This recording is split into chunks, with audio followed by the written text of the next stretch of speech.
जीवात्मा ज्ञान का अधिकारी होता है। श्री राम चरण में वंदन करना सरल नहीं है, बहुत कठिन।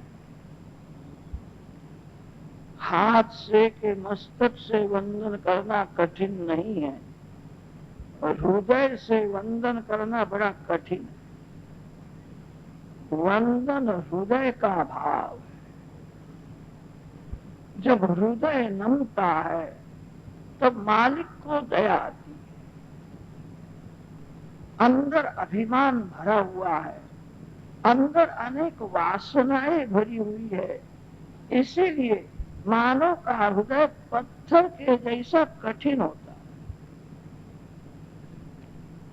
साधारण मानव अपने को निर्दोष समझता है, मेरी कोई भूल ही नहीं, मेरा सब कुछ अच्छा है। जिसको किए हुए पाप के लिए पश्चाताप हुआ है, आज तक मैंने बहुत पाप किया, आंख से पाप किया, जीभ से पाप किया, मन से पाप किया, उसी का हृदय नमता है। मानव में बहुत से दुर्गुण होते हैं, मानव को अपने दुर्गुण सद्गुण के जैसे लगते हैं।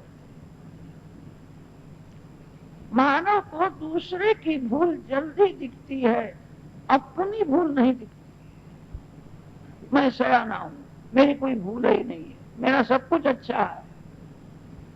अभिमान में, अक्कड़ में चलता है, अंदर अभिमान भरा हुआ, इसलिए हृदय नमता नहीं है। जिसको किए हुए पाप के लिए पश्चाताप हुआ, थोड़ी अंदर नजर करो, मैं कैसा हूं, मेरा मन कैसा है, मेरा मन कहाँ जाता है, मेरे मन में कैसे विचार आते हैं, आज तक मेरा जीवन कैसा था। अपने स्वरूप का थोड़ा विचार करो, शांति से विचार करोगे, अंदर से आवाज आवेगी, मेरा मन बहुत बिगड़ा हुआ, मैं लायक नहीं हूं। तो भी भगवान ने मेरे को धन दिया है, सुख दिया है। महाभारत में वर्णन आता है, एक बार धर्मराज 16 आनी नहीं 8 आनी झूठ बोले थे, उसकी सजा हुई। धर्मराजा को नरक लोक में ले गए थे। धर्मराजा ने पूछा, मैंने पाप नहीं किया, मेरे को आप क्यों ले आए? 8 आनी आप झूठ बोले थे। मानव जानता हुआ तभी से आज तक कितना झूठ बोला है, मैंने कितना पाप किया है, याद रखा है। मानव का स्वभाव है, पाप को भूल जाता है और पुण्य को याद रखता है। मैंने काशी यात्रा की है, मैंने विष्णु याग किया है, पुण्य का स्मरण रखता है। आप कोई भी सत्कर्म करो, सत्कर्म के समाप्ति में एक संकल्प किया जाता है, अनेन कर्मणा भगवान परमेश्वर प्रियता न मम तत्सत्कृष्णार्पणमस्तु। न मम बोल करके पानी छोड़ना है। इसका अर्थ यह है, मैंने कोई पुण्य किया ही नहीं, जो कुछ अच्छा होता है भगवान ही करते, जो कुछ बुरा हुआ सो मैंने किया। मानव कोई भी सत्कर्म करता है तब मानव में भगवान का प्रवेश होता है। भगवान ही शक्ति देते हैं, भगवान ही बुद्धि देते हैं, भगवान ही सत्कर्म कराते हैं। जगत में जो कुछ अच्छा हुआ वो भगवान ने ही किया, जो कुछ बुरा हुआ है सो मैंने किया है, ऐसा भाव दृढ़ करो। सत्कर्म में एक बड़ा भारी दोष है, आप कोई भी अच्छा काम करोगे लोग आपकी प्रशंसा करेंगे, आपने बहुत अच्छा किया। प्रशंसा सुनने से अभिमान बढ़ता है, लोग मेरी प्रशंसा करते। जहां प्रशंसा हुए बस बैठना ही नहीं, प्रशंसा सुनना नहीं। मानव निंदा सहन कर सकता है, स्तुति सहन करना बड़ा कठिन है। कथा में अनेक बार सुना हो, मेरी कोई निंदा करे तो मेरा नुकसान नहीं है, मेरे को लाभ है। मेरी कोई निंदा जो करता है वो मेरे पाप का नाश करता है। मेरी निंदा करने वाला सुखी हो, रोज निंदा करे तो अच्छा। निंदा सहन करना कठिन नहीं है, स्तुति सहन करना कठिन। स्तुति भगवान ही सहन कर सकते। मानव प्रशंसा सुनता है तब अभिमान अंदर आता। अभिमान बड़ा शत्रु है। बालक में अभिमान नहीं है तब तक माँ उसको मंदिर में ले जाती है, वंदन कराती है, उसके हाथ में रुपया देती है, बालक में अभिमान आने के बाद माँ उसको ऐसा नहीं कहती कि मंदिर में चलो, वंदन करो। बालक में अभिमान नहीं था तो माँ सत्कर्म कराती थी। वही बालक बड़ा हुआ, कॉलेज में पढ़ने लगा, अब माँ उसको ऐसा नहीं कहती है मंदिर में दर्शन करो। माँ विचार करती अब बड़ा हुआ है, मैं कहूं तो मेरे को जवाब देगा। बालक निर्माण है, निर्मोह है, इसीलिए माँ उसके हाथ से सत्कर्म कराती। जीव में अभिमान आ जावे तो भगवान जीव की उपेक्षा करते। अभिमान न होवे तब तक भगवान जीव के हाथ से बहुत सा सत्कर्म कराते। जो कुछ अच्छा हुआ भगवान ने किया। पुण्य भूल जाओ, पाप का स्मरण रखो। मानव का ऐसा स्वभाव है कि ये हुए पुण्य को याद रखता है। पुण्य कृष्णार्पण करो, इसका अर्थ है मैंने किया है, कभी याद आवे नहीं। आपको याद आवे तो कभी बोलने की इच्छा होगी। लोग यात्रा करते हैं, यात्रा में बहुत सा सत्कर्म करते हैं। यात्रा करने के बाद जिसने यात्रा नहीं की है उसके साथ बातें करें। आप कभी काशी गए थे? तो कहता है हम तो नहीं गए, कि हम जा करके आए, वहां महारुद्र किया था। जो कुछ किया वो बोलता है। पुण्य को भूल जाओ, पुण्य को याद रखोगे, बोलने की इच्छा होगी। पुण्य प्रकट करने से पुण्य का नाश होता है और पाप प्रकट करने से पाप का नाश होता है। मानव का ऐसा स्वभाव है, पाप को मन में छिपाता है। जो पाप को छिपाता है उसके मन में पाप घर करता है। जो पाप को छिपाता है वो फिर से पाप करता है। पाप को प्रकट करो, पुण्य को छिपाना है। आपके हाथ से कोई पाप हो जावे, हाथ जोड़ो, वंदन करके बोलो मैंने ऐसा पाप किया है, मैं पापी हूं। पाप प्रकट करने से पाप का नाश होता है। पाप को बाहर निकालो, पाप को मन में रखना नहीं। जो पाप को मन में रखता है उसके मन में पाप घर करता है। जो पाप को छिपाता है वो फिर से पाप करता है। पाप प्रकट करो, पुण्य को छिपाओ। मानव जीवन में आंख से बहुत पाप करता है, जीभ से पाप करता है, मन से पाप करता है। भगवान बड़े दयालु है। मानव भूल करता है, भगवान भूल जाते हैं। मानव को भगवान धन देते हैं, मान देते हैं, सुख देते हैं। ये जीव लायक नहीं है, तो भी भगवान ने मेरे को बहुत सुख दिया है। भगवान के चरण में वारंवार वंदन, एक पैसे का खर्च नहीं, शरीर को जरा भी त्रास नहीं, नाक पकड़ना नहीं, प्राणायाम करना नहीं। वंदन भक्ति सबसे श्रेष्ठ है। वंदन भगवान को भी बंधन में डालता है। 2-3 मिनट हो गए कि भगवान के चरण में वंदन करो।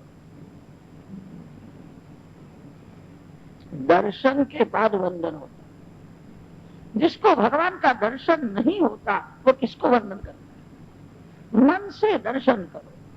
सुंदर सिंहासन है, सिंहासन में सीताराम जी विराजमान है। प्रथम सीता जी के चरण में वंदन करो, फिर राम जी के चरण में वंदन। दर्शन के बाद वंदन होता। जिसको भगवान का दर्शन नहीं होता वो वंदन किसको करता है? जिस देव की आप पूजा करते हो उस देव को घर में रखना नहीं, आंख में रखो। आंख में रखने का अर्थ यह है 2-3 मिनट हो गए के दर्शन करो। कितने लोग ऐसे होते हैं कथा में बैठे बैठे उनको घर की तिजोरी भी दिखती है। तिजोरी मन में है, तिजोरी में ममता है। कितने लोगों को याद आता है ताला बंद किया कि ऐसा ही रह गया, उतावल हो गई। घर दिखता है, तिजोरी दिखती है, तो भगवान का दर्शन क्यों नहीं हो? जहां बैठे हो, कहीं कोई भी काम करते हो, उस समय समय मन से दर्शन करो। जिस देव की आप प्रेम से पूजा करते वो चरण में वंदन करो, उनसे प्रभु प्रसन्न हो। जगत में जो कुछ है के मालिक भगवान है, जीव है, उनके मन में ऐसा सूक्ष्म अभिमान होता है, पक्कर में चलते हैं, ऐसा भगवान को ठीक लगता नहीं। डाल में इसमें हास्य करते, मेरा मंदिर क्या चलाता है, का स्मरण रखो, मैं लायक नहीं हूँ, मैं बहुत पाप है, तो भी भगवान की मेरे उसको याद रखने से अभिमान बढ़ता है। पाप का स्मरण रखने से हृदय दीन लग जाता है, भगवान बड़े दयालु है, मैं लायक नहीं हूँ, तो भी भगवान की मेरे ऊपर अतिशय कृपा। भावपूर्वक वंदन करो, वंदन करो, फिर राम जी को वंदन करो, बोलते हैं सीताराम सीताराम। भगवान के सन्मुख जाने में जीव को भय लगता। मैंने आज तक बहुत पाप किया है, भगवान सब कुछ जानते हैं, मेरे को सजा करेंगे, मैं भगवान को अपना मुख क्या दिखाऊं, आज तक मैंने बहुत पाप किया। जीव को भगवान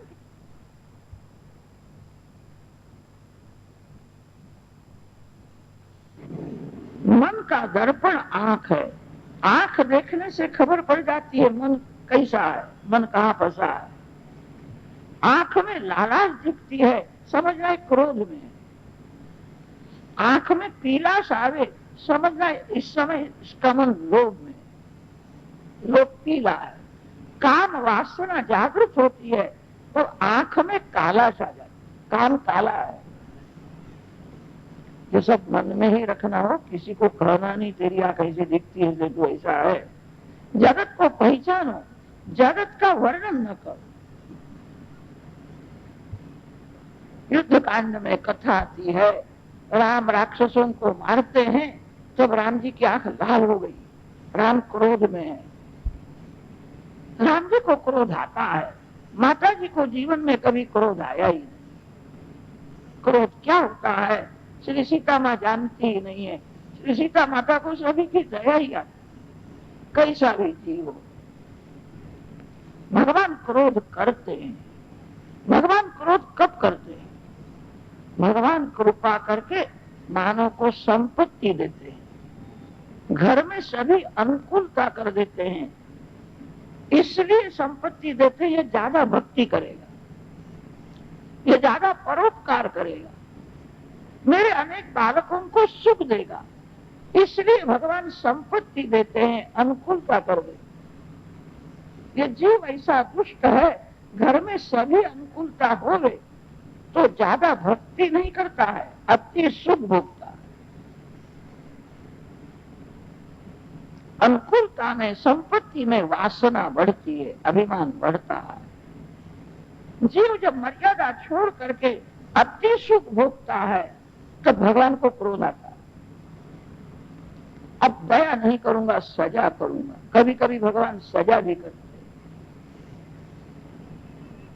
भगवान को क्रोध आता है। भगवान जब जीव को सजा करने के लिए तैयार होते हैं, श्री सीता जी समझाती है सजा न करो, दया करो।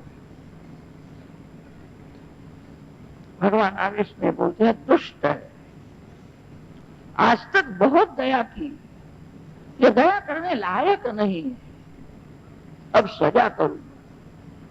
श्री सीता माता समझाती है जीव लायक नहीं है, आप तो लायक हो नहीं। जीव दुष्ट है, आप दयालु हो। जीव अपनी दुष्टता नहीं छोड़ता, आप दया क्यों छोड़ते। भगवान कहते आज तक इसके ऊपर मैंने बहुत दया की, ये दया करने लायक नहीं है। श्री सीता माता प्रेम से समझाती है लायक बाप का ही बेटा नालायक हो गया है, आप तो लायक हो नहीं, आपका ही अंश है। जीव भगवान का पुत्र है। शृण्वन्तु विश्वे अमृतस्य पुत्राः आये धामानि दिव्यानि तस्थु। आपका ही पुत्र है, उसकी भूल हो गई है, सजा करोगे बहुत दुखी हो जाएगा, कहाँ जाएगा। मेरे को दया आती है, कृपा करो, अब पाप नहीं करेगा। माता जी जिसके लिए सिफारिश करती है उसके ऊपर भगवान जल्दी कृपा करते। जीव को राम का वियोग हुआ है, यह जीव भगवान से अलग हुआ है। भगवान से जो जीव अलग हुआ है उसका भगवान के साथ संयोग सिद्ध कराने वाली भगवान की कृपा शक्ति ही श्री सीता जी। जगत के आधार राम है, राम का आधार श्री सीता जी। जगत को आनंद देने वाले राम है। संसार में जीव को सुख मिलता है, दुख भोगना पड़ता है, संसार में आनंद नहीं मिलता। जीव को आनंद भगवान देते। भगवान को आनंद देने वाली श्री सीता जी। सीता जी आह्लाद का शक्ति है, प्रेममयी है, इसीलिए रामचंद्र जी सीता जी के अधीन रहते। सीता जी जो कहती है वही करते हैं। सीता माता को कभी क्रोध आया नहीं। वाल्मीकि रामायण में कथा आती है, हनुमान जी राक्षसियों को मारने लगे। सीता जी ने पूछा क्या करते हो? कि माता जी ये राक्षसी आपको बहुत त्रास देती थी, आपका तिरस्कार करते थे, उनको मार डालूंगा। सीता जी ने कहा हनुमान राक्षसी को मारना है, कि आपको बहुत दुख देती थी। ये तो रावण के कहने से दुख देती। रावण मर गया है, इनकी कोई भूल नहीं, इनको मारना नहीं। हनुमान तो राक्षसी को मारेगा तो मेरे को बहुत दुख होगा। मेरे को राक्षसियों की दया आती है। राम राक्षसों को मारते हैं तब राम दयालु है। राम राक्षसों को मारते हैं तब दया को दूर बैठाया है, मेरे पास आना नहीं। राक्षसों को मारते हैं तब राम निष्ठुर है। हनुमान जी महाराज राक्षसियों को मारने लगे। ये राक्षसी मेरी माँ को बहुत त्रास देती थी, मैं उनको मारूंगा। सीता जी ने कहा किसी को मारना है बेटा, तो राक्षसियों को मारेगा, मेरे को दुख होगा, मेरे को इनकी दया आती है। वहां हनुमान जी ने ऐसा कहा है, राम दयालु है, ये बात सत्य है। मेरे को आज ऐसा कहना ही पड़ता है, जैसी सीता जी में दया है ऐसी राम जी में भी नहीं। सीता जी दया की मूर्ति है। रामायण में 2-4 प्रसंग ऐसे आते हैं। प्रथम श्री सीता जी के चरण में वंदन। माँ को जल्दी दया आती है। व्यवहार में भी ऐसा दिखता है, पुत्र बहुत नालायक होवे तो बाप उसको घर में से निकाल देता, तेरा मुख देखना नहीं, जा यहाँ से। कैसा भी पुत्र हो 12 बजे घर में आवे, उसको किए हुए पाप के लिए थोड़ा पश्चाताप होए, माँ को वंदन करे, आंख में 2 आंसू आ जाए, माँ सब कुछ भूल जाती है। फिर माँ को पुत्र का कोई दोष दिखता ही नहीं। एक साधारण माता में भी ऐसी दया होती है। श्री सीता जी तो जगन माता। सीता जी की कोई माँ नहीं है, सीता जी के कोई पिता नहीं है। श्री सीता जी धरती में से बाहर आई है, अब श्री सीता जी धरती में लीन हो गई। नैमिषारण्य की यात्रा जिन वैष्णवों ने की है उनको खबर है, नैमिषारण्य में जानकी कुंड है। वहां के संत लोग ऐसा वर्णन करते हैं, माता जी धरती में लीन हुई, वो यही जगह। इसीलिए इसका नाम हमने जानकी कुंड रखा। धरती में से बाहर आई थी, धरती में लीन हो, जगन माता है। प्रथम माता जी के चरण में वंदन, फिर राम जी के चरण में वंदन। भावपूर्वक वंदन करने से भगवान को दया आती है। ऐसी आदत होनी चाहिए। 2-3 मिनट हो गए कि मन से भगवान का दर्शन करो, भगवान को वंदन करो। आपको भगवान शक्ति देंगे, आपको भगवान बुद्धि देंगे। जिसको भगवान की शक्ति मिली है, जिसको भगवान बुद्धि देते हैं, उसकी कभी हार नहीं होती। मानव की हार क्यों होती है? मानव भगवान को भूल जाता है, अपनी शक्ति में बुद्धि में विश्वास रखता है। मैं बहुत पढ़ा हूं, मैं सब जानता हूं। अभिमान में भगवान को भूल जाता है। मानव की शक्ति, मानव का ज्ञान, मानव की बुद्धि श्री राम कृपा से ही सफल हो। राम जी की कृपा तभी होती है, राम जी के चरण में भावपूर्वक वंदन करो। जीव परमात्मा को वंदन से ही वश कर सकता है, दूसरा कोई उपाय नहीं। वारंवार भगवान को वंदन करो। सत्कर्म में विघ्न आता है, भक्ति में विघ्न आता है, व्यवहार के काम में भी विघ्न आता है। इसलिए मंगल आचरण करने की आज्ञा है। ज्ञान में विघ्न आता है। उपनिषद में इसीलिए शांति पाठ किया जाता है। शन्नो मित्रस्य वरुणः शन्नो भवत्वर्यमा शन्न इंद्रो बृहस्पति शन्नो विष्णुरुक्रमः नमो ब्रह्मणे नमो अस्त्वग्नये। ज्ञान में विघ्न कौन है? ज्ञान में स्थिरता नहीं रहती। मानो मूर्ख नहीं है, सयाना है, उसका ज्ञान टिकता नहीं। ज्ञान में स्थिरता नहीं है, यही विघ्न है। इस समय तो आप सभी लोग ज्ञानी संत के जैसे बैठे हो, कितनी शांति रखते हो। आप सभी को वंदन करने की इच्छा होती। इस समय तो शांति है। यहाँ से घर में जाने के बाद आपका मन शांत रहेगा कि नहीं, शंका, मन चंचल हो जाता है। कितने लोग घर में भी ज्ञानी होते हैं, दरवाजा बंद करने के बाद मूर्ख हो जाते। दरवाजा बंद करने के बाद ज्ञान टिकता नहीं है, बह जाता है। ज्ञान को जीव भूल जाता है, ज्ञान में स्थिरता नहीं रहती, यही विघ्न है। कोई बहुत भक्ति करता हो तो स्वर्ग के देवलोक भी विघ्न करते। ये बहुत भक्ति करेगा तो मेरे से भी बड़ा हो जाए।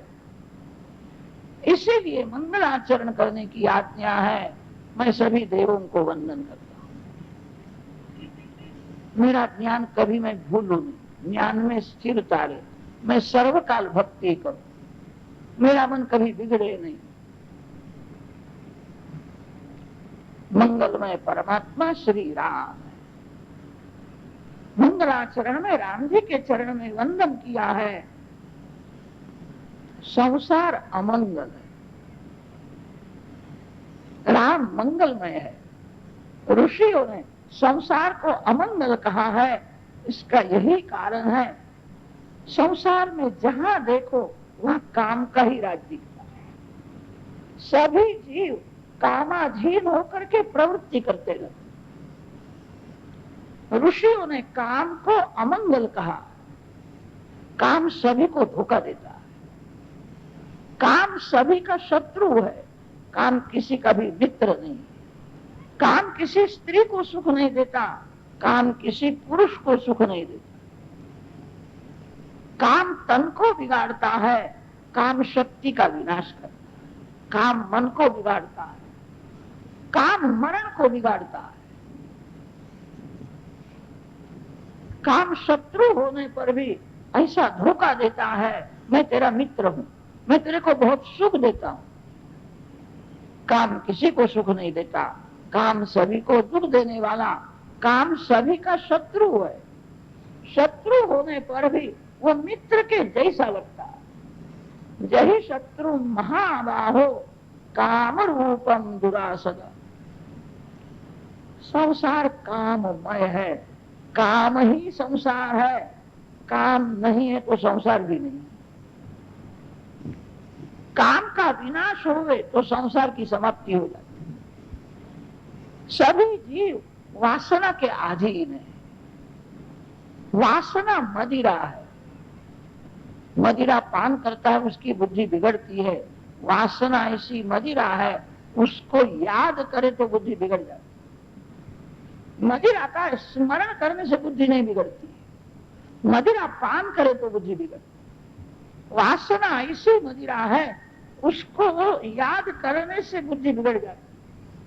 पीत्वा मोहमयीं प्रमाद मदिराम उन्मत्त भूतं जगत।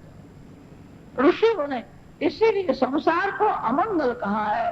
संसार में जहां देखो वहां काम का ही राज है। संसार सकाम है, परमात्मा निष्काम। जो कामाधीन है, जो काम सुख भोगता है, उसका कभी स्मरण न करो। जिसने काम का विनाश किया है, जिसने वासना का विनाश किया है, जिसको कभी काम का स्पर्श होता नहीं है, उसी का स्मरण करो। आप कभी दारू को छूते नहीं, दारू पीने वाले को याद करोगे तो दारू मन में आ जाए। आपने दारू को स्पर्श नहीं किया, ये दारू पीता है, ऐसा कोई बोले सुने, सूक्ष्म रूप से दारू मन में आ जाती है। जो कामाधीन है, जो काम सुख भोगता है, उसका कभी स्मरण न करो। जिसने काम का विनाश किया, रामचंद्र जी को काम का स्पर्श नहीं है। सूर्य के पास अंधकार नहीं जा सकता। जो राम जी की भक्ति करता है, उसको काम का स्पर्श नहीं होता। रामचंद्र जी को काम का स्पर्श कैसा हो गया? रामायण में ऐसा वर्णन आता है, कामदेव ने अनेक बार ऐसा प्रयत्न किया है, सीता जी के मन में विकार आ गया, राम जी के मन में वासना जागी। सीता राम जी को काम बाण मारता है, सीता राम जी को काम का स्पर्श होता ही नहीं, पूर्ण निष्काम। इसीलिए मंगलमय है, राम मंगलमय है। राम की लीला मंगल है, राम का नाम मंगल है, राम का धाम मंगल। भगवान का सब कुछ मंगलमय है। मानव का प्रायः सभी अमंगल होता है। मानव के मन में काम है। मानव शरीर भगवान का मंदिर है और शरीर में हृदय सिंहासन है। हृदय सिंहासन में राम जी को बैठाना है। काम ऊपर बैठ गया है, काम का तिरस्कार करो, काम को शत्रु समझ करके धक्का मार करके बाहर निकालो। काम सुख नहीं देता, काम सभी को दुख देने वाला। हृदय सिंहासन में राम जी को रखना है। राम जी का सब कुछ मंगलमय है। मंगलाचरण में मंगलमय भगवान के चरण में वंदन किया। भक्ति में विघ्न आता है। कोई ध्यान करने के लिए बैठता है तब 1,00,000 वीर पुरुष विघ्न करने के लिए, ध्यान नहीं करने देते। घर का काम करो तब मन चंचल नहीं होता है, ध्यान करने के लिए बैठो तो मन चंचल हो जाए। ध्यान में 1,00,000 वीर पुरुष विघ्न कर। किसी को भी भगवान का दर्शन करने की इच्छा होवे, कथा सुनने की इच्छा होवे, भगवान के नाम का जप करने की इच्छा होवे, 50,000 वीर पुरुष विघ्न कर, दर्शन नहीं करने देते, भजन नहीं करने देते। दान देने की इच्छा होवे तो 25,000 वीर पुरुष दाहिने हाथ को पकड़ के रखते, अभी देना नहीं, फिर देखा जाए। दान में 25,000 वीर पुरुष विघ्न कर। गंगा स्नान में 12,000 वीर पुरुष विघ्न कर। महाभारत में वर्णन आता है, विद्यायाम धन्विनाम लक्ष्यम तदर्धम हरि मंदिरे तदर्धम जाह्नवी तीरे तदर्धम दक्षिणे करे। भीमसेन ने कहा, शास्त्रों में जो वर्णन आता है सभी सत्य नहीं होता, थोड़ी अतिशयोक्ति होती। गंगा स्नान में कौन विघ्न करता है? गंगा स्नान में कोई विघ्न करता हो तो मैं उसको मार डालूंगा। भीमसेन प्रातः काल में 5 बजे गदा उठा करके गंगा किनारे गए, खड़े। गंगा स्नान में कोई विघ्न करे तो मार डालूंगा। बहुत से लोग स्नान करते, कोई विघ्न नहीं करता। प्रातः काल में 5 बजे भीमसेन गए थे, सायंकाल के 5 बजे तक गंगा किनारे गए, फिर घर में आकर के भगवान को कहा कि आपका श्लोक सच्चा नहीं, गंगा स्नान में कोई विघ्न करता नहीं। भगवान ने कहा ऋषि बोलते हैं, सत्य बोलते, ऋषियों को कोई स्वार्थ नहीं होता। बंगला में रहने वाला, दाल भात खाने वाला कदाच झूठ बोलता होगा, हमारे ऋषि पर्णकुटी में झाड़ के पत्ते और फल में संतोष मानते, उनको कोई स्वार्थ नहीं है। ऋषि झूठ नहीं बोलते कि मैंने अनुभव किया। क्या अनुभव किया? मैं सवेरे 5 बजे गंगा किनारे गया था, सायंकाल के 5 बजे तक वहां खड़ा था। बहुत से लोगों ने गंगा जी में स्नान किया, हमने देखा कोई विघ्न करता नहीं। भगवान ने भीम को पूछा 12 घंटे तू गंगा किनारे खड़ा था, तुमने गंगा जी में स्नान किया कि नहीं? भीमसेन ने कहा कि मैं तो गदा लेकर खड़ा ही रहा। तुमने गंगा जी को प्रणाम किया? गंगा जी को मैंने प्रणाम नहीं किया। भगवान ने कहा तब तो यह श्लोक सत्य हो गया, तेरे जैसे बलवान को भी किसी ने पकड़ के रखा था। 12 घंटे गंगा किनारे तू रहा, तुमने गंगा जी को प्रणाम नहीं किया, गंगा जी में स्नान नहीं किया। विघ्न करने वाला दिखता नहीं, विघ्न करने वाला अदृश्य होता है, पाप ही विघ्न करता है। इसलिए मंगलाचरण करने की आज्ञा है। मंगलमय परमात्मा राम है। संसार का ध्यान छोड़ो, ध्यान राम जी का करो। संसार का स्मरण छोड़ो, संसार का स्मरण करोगे मन में काम वासना जागृत हो जाएगी। संसार सकाम है, राम जी का स्मरण करो, राम नाम का जप करो, सीता राम जी के चरण में वंदन। तुलसीदास महाराज का मंगलाचरण बहुत बड़ा हुआ। तुलसीदास महाराज सभी को वंदन कर, सभी को वंदन करके मांगते हैं राम चरण में प्रीति हो। तुलसीदास महाराज देवों को वंदन करते तो क्या आश्चर्य है, ऋषियों को वंदन करते तो क्या आश्चर्य है, राक्षसों को भी वंदन करते, भूत प्रेत को भी वंदन करते। सभी को राम को देखते हैं, सभी को वंदन करके राम भक्ति मांगते हैं। सीता राम चरण रति मोरे, अनुदिन बढ़ाऊ अनुग्रह तोरे। राम जी के चरण में प्रीति होवे, मैं सभी को वंदन करता हूं। तुलसीदास महाराज का मंगलाचरण बहुत बड़ा हुआ। जो सबको वंदन करता है उसको भगवान सबसे बड़ा बना देते। जिसका हृदय नमता है, जो सभी में राम का दर्शन करता है, तुलसीदास महाराज सबसे बड़े हो गए। सभी को वंदन किया है, किसी को छोड़ा नहीं। वंदन करके मांगते हैं रामचरण में प्रीति हो, दूसरा कुछ भी नहीं मांगते।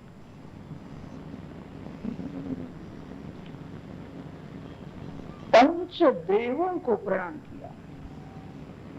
सनातन धर्म में पंच देवों की पूजा है। ये शरीर पंच तत्व से बना हुआ।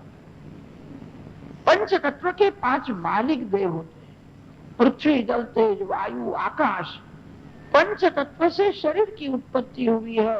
पंच तत्व के 5 मालिक देव होते हैं। शरीर से आत्मा को अलग करना है। सभी लोग जानते हैं शरीर और आत्मा दोनों भिन्न है। शरीर मलिन है, आत्मा शुद्ध है। शरीर मिट्टी में मिलने वाला है, ये तो मिट्टी का पुतला है। राजा का शरीर होवे के रंग का शरीर होवे, शरीर बिगड़ने वाला है, शरीर मिट्टी में मिलने वाला है। शरीर का मरण होता है, आत्मा का कभी मरण नहीं। जड़ शरीर से चेतन आत्मा भिन्न है।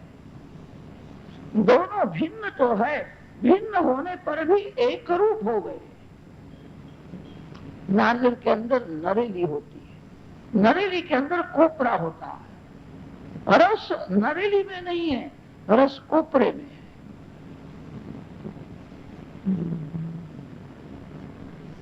ये शरीर नरेली के जैसा है।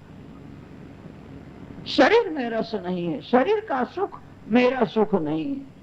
मैं शरीर से भिन्न हूं, सभी लोग जानते हैं। शरीर को एक दिन स्मशान में ले जाएंगे। राजा का शरीर होवे कि रंक का शरीर होवे, स्मशान में जाना है। शरीर से मैं भिन्न हूं, सभी लोग जानते हैं, तो भी मैं शरीर हूं और शरीर का सुख ही मेरा सुख है। इसी देह भाव में जीव रहता है। आत्मभाव दृढ़ करना है, देह भाव को मारना है। मैं शरीर नहीं हूं, शरीर का सुख मेरा सुख नहीं है, इंद्रियों का सुख मेरा सुख नहीं है, मैं शरीर से भिन्न हूं।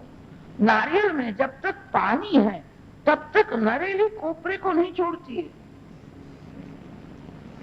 गर्मी में पानी सूख जाए तब नरेली और कोपरा दो भिन्न हो जाए। संसार का कोई भी सुख जिसको मीठा लगता है उसको शरीर से भिन्न आत्मा का दर्शन नहीं होता। आप शरीर नहीं हो, मैं परमात्मा का अंश हूं। मैं पुरुष नहीं हूं, मैं स्त्री नहीं हूं। अनेक जन्म का देह भाव दृढ़ हो गया। भगवान की भक्ति ऐसी करो, कभी याद आवे नहीं मैं पुरुष हूं कि स्त्री। भगवान की भक्ति में स्मरण में ऐसे तन्मय हो जाओ, जिसको याद आता है मैं पुरुष हूं, मैं स्त्री हूं, उसी को काम मारने के लिए जाता है। साधारण ज्ञान से, साधारण भक्ति से देह भाव नहीं मरता। अनेक जन्म का देह भाव दृढ़ हुआ है, ज्ञान भक्ति को बढ़ाना है। मैं शरीर नहीं हूं, मैं परमात्मा का अंश हूं। मैं पुरुष नहीं हूं, मैं स्त्री नहीं हूं, मैं पति नहीं हूं, मैं पत्नी नहीं हूं। आपका जन्म हुआ तब आप पति नहीं थे। जन्म से कौन पति है? आपका जन्म हुआ तब आप पत्नी नहीं थे। पति पत्नी का संबंध माना हुआ, कल्पित है। मरने के बाद कोई पति नहीं है, मरने के बाद कोई पत्नी नहीं है। जन्म से जीव भगवान का है। जीव किसी स्त्री का नहीं हो सकता है, जीव किसी पुरुष का नहीं हो सकता है।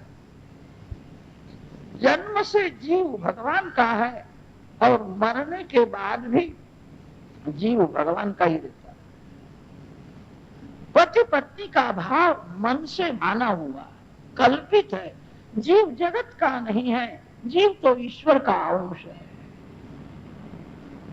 वारंवार ऐसा चिंतन करो, मैं परमात्मा का अंश हूं। मैं पुरुष नहीं हूं, मैं स्त्री नहीं हूं। शरीर का सुख मेरा सुख नहीं है। भगवान के चरण में जाना है, देह भाव को मारना है। सतत भक्ति करता है तभी देह भाव मरता है। आपको जब थोड़ी भी फुर्सत मिले ऐसा चिंतन करो, मैं भगवान का अंश हूं, भगवान का मैं हूं, भगवान मेरे हैं।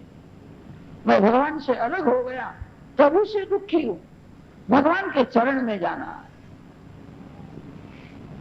वारंवार ऐसा चिंतन करो। घर में जाकर के ऐसा बोलना नहीं कि मैं स्त्री नहीं हूं, मैं पुरुष नहीं हूं, मैं भगवान का हूं। ऐसा बोलोगे घर में झगड़ा हो जाएगा। बाहर से घर के लोगों के साथ प्रेम बताना, अंदर से प्रेम परमात्मा के साथ। मृत्यु की शैया में जीव को ज्ञान होता है स्त्री मेरी नहीं है, पुरुष मेरा नहीं है। मैं अकेला आया था, अकेला जाने वाला हूं, मेरे साथ कोई भी आने वाला नहीं है। अंत काल में सभी जीवों को ज्ञान होता है। उस समय ज्ञान होवे उससे बहुत लाभ नहीं है, आज से ज्ञानी हो जाओ। शरीर से आत्मा को अलग करो। शरीर जड़ है, आत्मा चेतन है, दोनों भिन्न है, दोनों की गांठ पड़ी है। ये शरीर क्या है? पंच तत्व से बना हुआ। पृथ्वी जल तेज वायु आकाश, पंच तत्व से शरीर की उत्पत्ति हुई है। पंच तत्व के 5 मालिक देव है। ये शरीर ही पंचायतन है। सनातन धर्म में पंच देवों की पूजा है। शरीर में जो पृथ्वी तत्व है उसके मालिक गणपति महाराज, आप कोई भी सत्कर्म करो, प्रथम गणपति महाराज की पूजा की जाती है। आप बड़ा विष्णु याद करो कि महारुद्र यज्ञ करो, शिव जी की पूजा प्रथम नहीं होती है, प्रथम गणपति की पूजा। पृथ्वी तत्व के मालिक देव गणपति है। वेदों में गणपति महाराज का महिमा बहुत वर्णन किया है। गणानां त्वा गणपतिं हवामहे कविं कवीनां उपमश्रवस्तमं ज्येष्ठराजं ब्रह्मणां ब्रह्मणस्पते आनश्रवन्नोतिभिः सीदसादन। वृद्धि सिद्धि के स्वामी गणपति है। पंच ज्ञानेन्द्रिय, पंच कर्मेंद्रिय, इंद्रिय समुदाय को गण कहते हैं। गणों के पति गणपति है। गणपति की पूजा सभी के लिए आवश्यक है। जो गणपति की पूजा करता है उसको गणपति महाराज लड्डू दे देते हैं। उनके हाथ में लड्डू है। कोई देव हाथ में लड्डू लेकर के बैठे नहीं है। प्राय सभी देव हाथ में शस्त्र लेकर के बैठे। कोई सुदर्शन चक्र हाथ में रखते हैं, कोई धनुष बाण रखते हैं, कोई त्रिशूल रखते हैं। एक गणपति महाराज ऐसे हैं कि हाथ में लड्डू लेकर के बैठे। आपको रोज लड्डू मिले ऐसी इच्छा हो, रोज गणपति की पूजा करो। विघ्न आता है, विघ्न हरता गणपति है। एक बाल कृष्णलाल ऐसे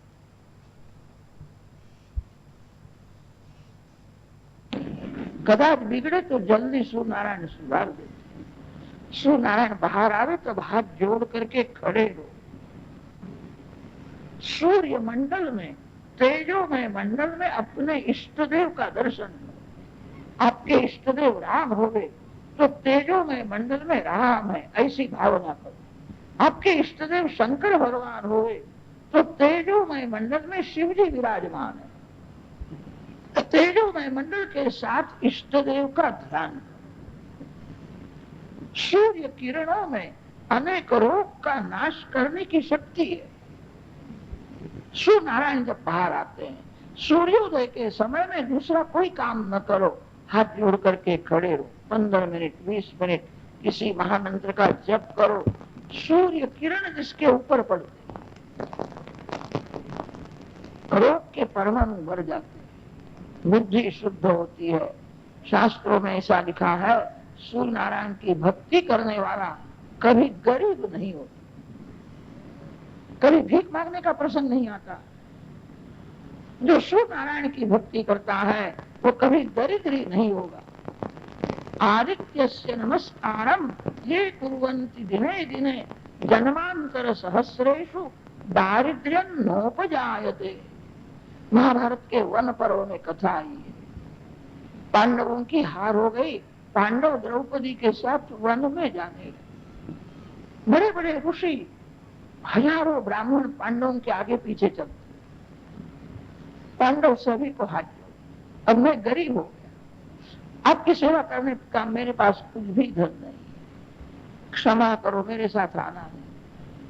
ब्राह्मणों ने कहा है, आपके घर में हमने भोजन किया है, आपने हमको बहुत सुख दिया है, दुख में हम आपको नहीं छोड़ेंगे, आपके साथ में रहे, हमारी चिंता न करो, हम कंदमूल फल खा लेंगे, आपके साथ जाए।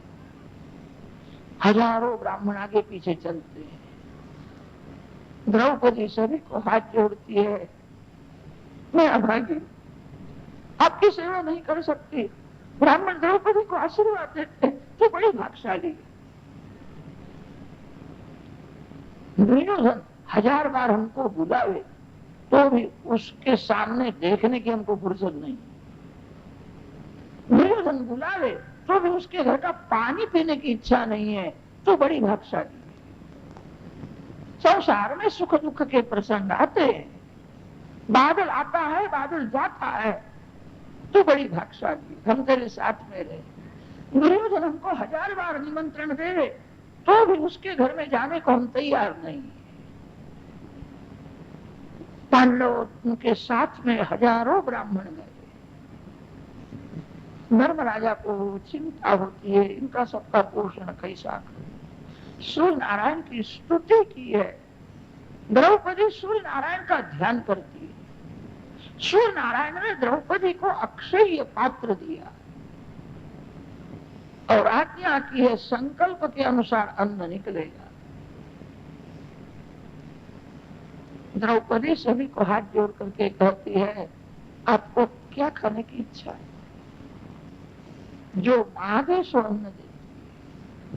द्रौपदी ने विचार किया, राजमहल में मैं महारानी होकर के रहती थी, वह चिंता होती थी रसोईया आया कि नहीं, आज कितने आदमी भोजन करने वाले हैं, भगवान कैसे दयालु है, ऐसा अक्षय पात्र दिया है, रसोईया की जरूर नहीं, किसी वस्तु की जरूर नहीं, संकल्प करने से अन्न निकलता। जंगल में मंगल होता है।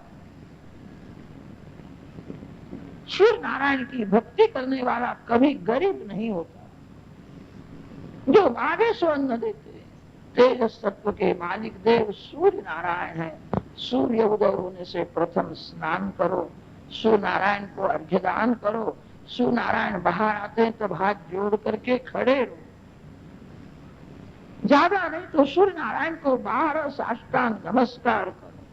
तेजस तत्व के मालिक देव सूर्य नारायण, पृथ्वी तत्व के मालिक देव गणपति है। शरीर में जो वायु तत्व है उसके मालिक माता जी है। शक्ति से ही भक्ति होती है। शक्ति के बिना जीव शव के समान है। जिसने शक्ति का बहुत विनाश किया है उसका पृथ्वी को भी भार लगता है। बलवान बनो, मां शक्ति देती है। सनातन धर्म में शक्ति के साथ परमात्मा की पूजा है।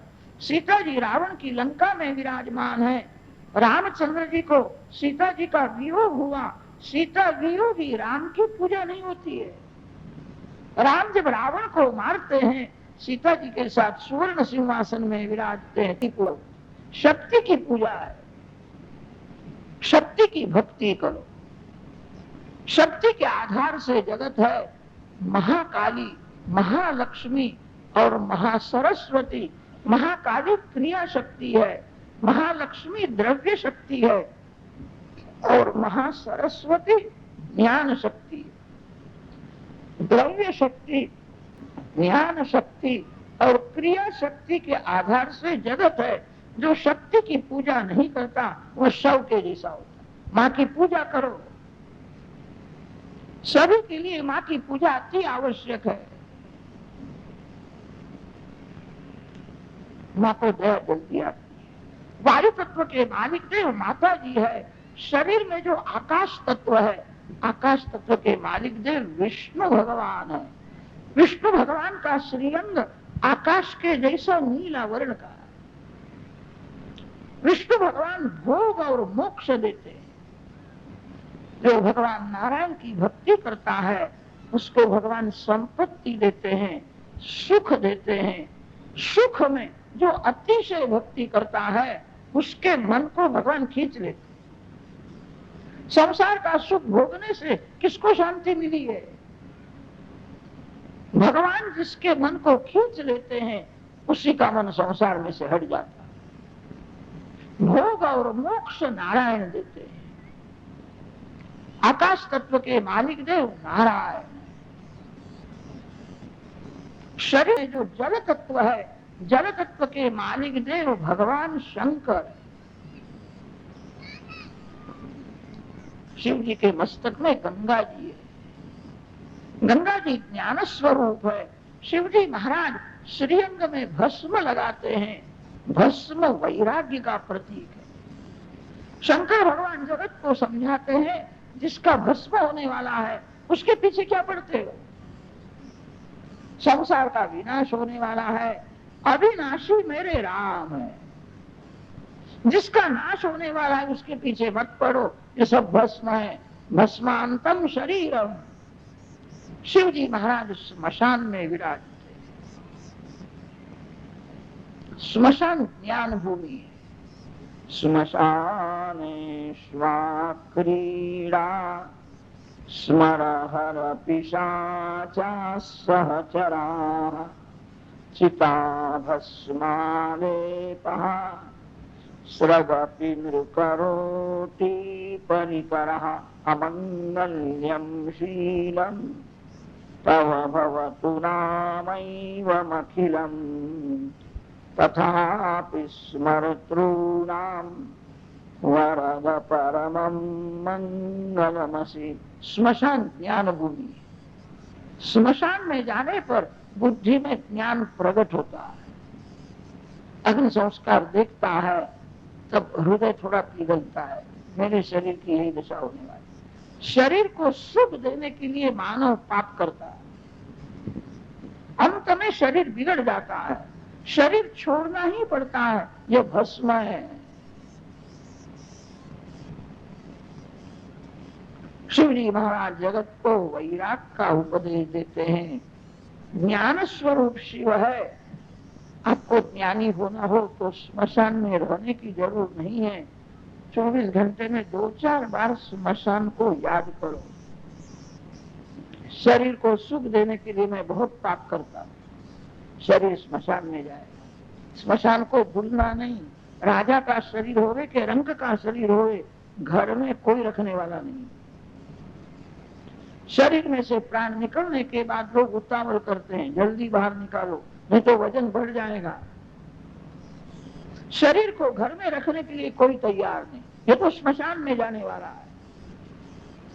मैं शरीर का सुख मेरा सुख नहीं है, मैं शरीर से भिन्न हूं, मैं परमात्मा का अंश हूं। शिव जी महाराज ज्ञान वैराग्य देते हैं। ज्ञान वैराग्य से ही भक्ति दृढ़ होती।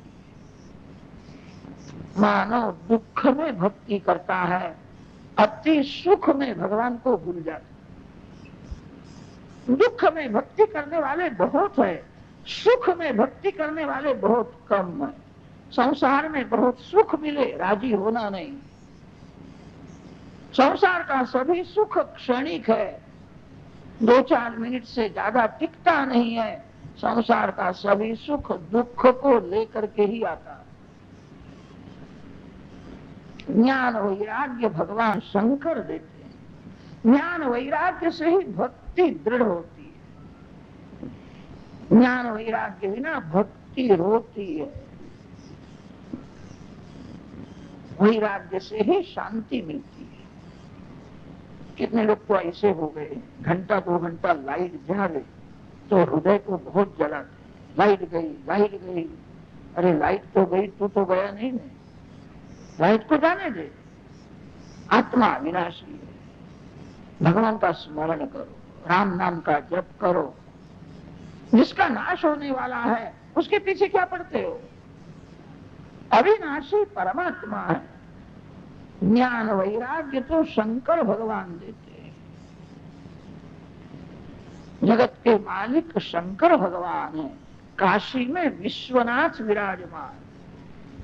विश्व शब्द का अर्थ है जगत, जगत के नाथ शिव है, इसलिए उनको विश्वनाथ कहते हैं। विश्व क्या होता है? विश्व का अर्थ है शुभ और अशुभ, पवित्र और अपवित्र दोनों का मिश्रण, यही जगत है। जगत में सब कुछ अच्छा नहीं है और जगत में सब कुछ बुरा भी नहीं। थोड़ा अंश फेंक देना पड़ता है, थोड़ा अंश लेना पड़ता है। वेदांत के ग्रंथों में भाग त्याग लक्षणा, जहद अजहद लक्षणा का वर्णन आता है। ज्ञानी पुरुष कहते हैं सब में से थोड़ा भाग निकालना पड़ता है। सर्वांश ग्राह्य नहीं है और सर्वांश त्याज्य भी नहीं है। जगत में विष है और अमृत भी है। विष को कोई लेता नहीं, विष का त्याग करो, अमृत का स्वीकार करो। जगत में शुभ और अशुभ दोनों तत्व है। चिता भस्म को अपवित्र माना है, गंगा जी को पवित्र माना है। शुभ अशुभ दोनों के आधार भगवान शंकर है। आप कभी उज्जैन में गए होंगे, उज्जैन में महाकाल विराजमान है। काल के भी काल भगवान शंकर है, इसलिए उनका नाम महाकाल है। शिवजी महाराज मृत्युंजय है। उज्जैन में प्रातः काल में 4 बजे के बाद महाकाल की भस्म पूजा होती है। भगवान शंकर को अभिषेक करते हैं। अभिषेक होने के बाद स्मशान में से चिता भस्म आता है। अभिषेक करने के बाद श्रीअंग में चिता भस्म धारण करते हैं। चिता भस्म अपवित्र है, गंगा जी अति पवित्र है। पवित्र और अपवित्र दोनों के आधार शिव है, इसीलिए उनको विश्वनाथ कहते हैं। शिव जी के गले में विष है, शिव जी के मस्तक में अमृत है। समाज को सुखी करने के लिए भगवान शंकर विष को पी गए, विष को गले में रखा है।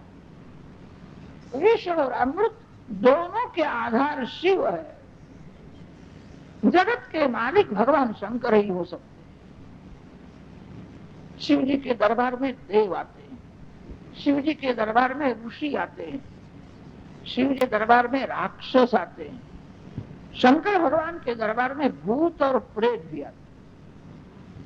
सबके मालिक है, सभी भूत प्रेत का तिरस्कार करते। शंकर भगवान कहते आने दो, कहा जाए। जीव जब अति पाप करता है वो प्रेत हो जाता है। अति पापी और प्रेत दोनों समान है। प्रेत को देखने की इच्छा नहीं होती है, अति पापी को देखने की इच्छा नहीं होती। अति पाप करने से ही जीव प्रेत हो जाता है। शिव जी के दरबार में भूत प्रेत भी आते। मथुरा में भूतनाथ महादेव, वहां के ब्राह्मण ऐसा वर्णन करते हैं, रात्रि में 12 बजे के बाद यहाँ भूत प्रेत आते हैं। शिव सबके मालिक है, शिव जी के दरबार में सभी को प्रवेश है, इसीलिए वो जगत के मालिक है, विश्वनाथ। राम जी के दरबार में सभी को प्रवेश नहीं। कोई राम दर्शन करने के लिए जाता है, हनुमान जी महाराज उसकी परीक्षा करते। राम द्वारे तुम रखवारे, हो तो न आज्ञा बिनु पैसारे। राम दर्शन करने के लिए कोई आता है, हनुमान जी महाराज पूछते हैं, मेरे राम माता पिता के अनन्य भक्त थे, माता पिता की सेवा करते हो? भाई के साथ प्रेम करते हो कि कपट करते हो? राम की मर्यादा का पालन करते हो कि मर्यादा का भंग करते हो? हनुमान जी परीक्षा करते हैं। जो माता पिता की सेवा नहीं करता, जो धर्म की मर्यादा पालन नहीं करता, हनुमान जी महाराज उसको आगे नहीं जाने देते हैं। हनुमान जी उसको गदा बताते हैं, तेरे लिए मैंने हाथ में गदा रखी है। राम जी के दरबार में सभी को प्रवेश नहीं है, शंकर भगवान के दरबार में सभी को प्रवेश। श्री कृष्ण भगवान के दरबार में भी सभी को प्रवेश नहीं है। श्री कृष्ण की रास लीला में जाना हो, गोपी बनना पड़ता है। गोपी हुए बिना रास में प्रवेश नहीं मिलता है। गोपी नाम की कोई स्त्री नहीं है, गोपी नाम का कोई पुरुष नहीं है, गोपी भाव है। परमात्मा को मिलने की तीव्र इच्छा ही गोपी है। काम काटा है, कांटे को कांटे से ही निकालना पड़ता है। जंगल में चलता था, पाँव में कांटा चुभ गया,